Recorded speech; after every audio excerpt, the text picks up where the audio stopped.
Okay, so I chose to do my TED Talk today on sneakers.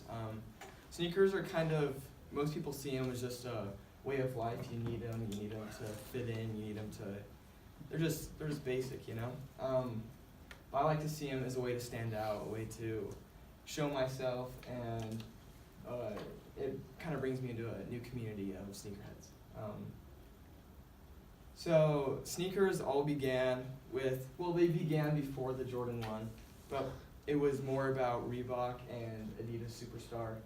But I'd say the Jordan 1 was the beginning of the sneakerhead community and sneakers in general.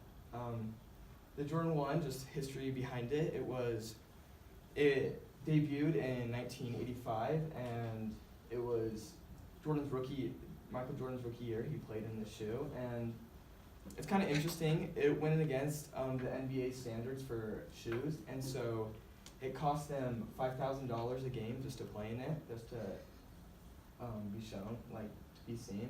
Jordan didn't like the shoe. He thought it made him look like a clown because it has a high top and then it stretches out really far and it makes your foot look a lot bigger.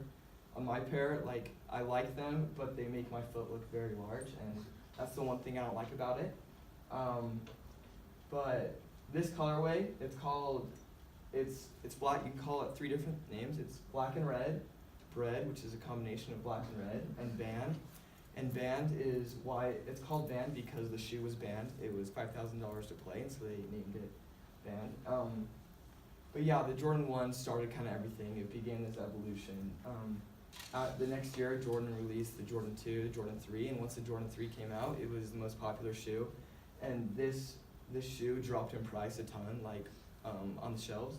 It went down to, I believe it was $20 a pair.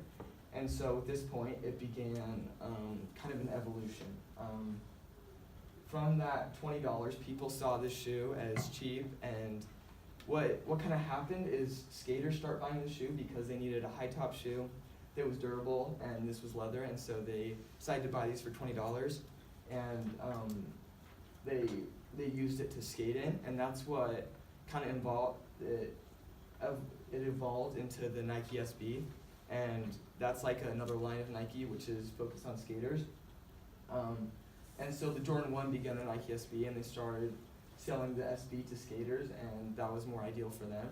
And then from there, it just kept getting bigger and bigger, and Nike started to grow. It grew on Jordan, it grew on every aspect. And then the sneaker next to the Jordan 1, it's called the Jordan 1 Chicago Off-White. It's now, all sneakers are based off of collaborations, and this is a collaboration with Off-White, and it's a kind of a deconstructed look, and it's one of the most coveted sneakers right now. It's going for roughly $3,000. My dream shoe, that's what I'm going for. But yeah, it's collaborations are kind of what's happening. But more on that, there's Louis Vuitton. There's just designer brands that they collaborate with Nike, Adidas, just to get it going. Nike works a lot. Nike and Adidas works a lot with hip hop artists as well. Adidas' main hip hop artist they work with is Kanye, and they produce the Yeezy. That's one of the top shoes out there. And then also Travis Scott works a lot with Nike, and he has his own line of Jordan shoes. And yeah. So with sneakers, it's more than just wearing your shoe, liking the shoe, and letting other people know that you have the shoe. There's an opportunity with it. Sneaker reselling is very cool. I think it's amazing, but it gives kids the opportunity to buy a shoe and then to, in most cases, double their profit. I started doing this about 2 years ago. I got my first Yeezy. I won it on the Instagram contest, and I wore it 3 times and then sold it for $400. But that's kind of just what people do is they buy the shoe off retail price. So when it first releases, there's a super high demand for it. They buy it off retail price, which is roughly, depending on the shoe, anywhere from like $100 to $200. Buy it off retail price, and then there's such high demand that there's an app called GOAT, and it's where people post their shoes and people give them offers and they buy them off there. and so you can buy a shoe for super cheap, well not super cheap, but cheap, and double your profit. And people make livings doing this. They learn a lot about computers and hacking, and they get to the point where they can choose what shoe they want, they can get as many pairs as they want, and they just resell it, and they become multimillionaires doing that. Well, my favorite aspect of sneakers, though, is you get to build your own identity with it. You get to wear what you want to wear, what you like. My favorite shoes in general, my favorite shoes are, I really like retro Jordan 1s, I like Blazers, and then I like bulky, like dad shoes, you can call them.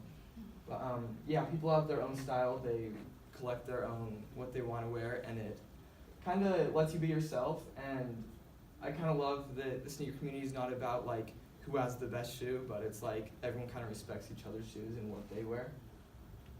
So yeah, going into the community, like it's funny to see these two kids like trading shoes, because you have these these complex con kind of thing where you have a massive arena and just everyone brings their shoes, they trade, they sell, and they kind of just like talk with each other about shoes. And it has this community of just like, not like comparison, but of like, I don't know, just like togetherness and love. But yeah. And then this is a very famous picture. It is from Back to the Future 2. And it is Marty McFly putting on the Air Mag, and the Air Mag is a self-lacing shoe. It goes, right now, it's going from anywhere from 16,000 to 35,000. And I was just in Flight Club in New York in October. I saw an old guy, he was like 85, and he walked in and he bought a pair, and I thought it was the coolest thing. And I want to do that, but I probably won't. But yeah, there's just something about shoes, when you put them on, you feel that feeling of just like accomplishment, and kind of your self-esteem goes up. Sneakers have gotten me out of like, definitely when I wear what I want to wear, I have a higher self-esteem. And yeah, I just encourage you all to, when you look at sneakers, just to not like judge people for spending so much money on sneakers, because it's more of like, it's like a lifestyle and people love doing it. And yeah, thank you.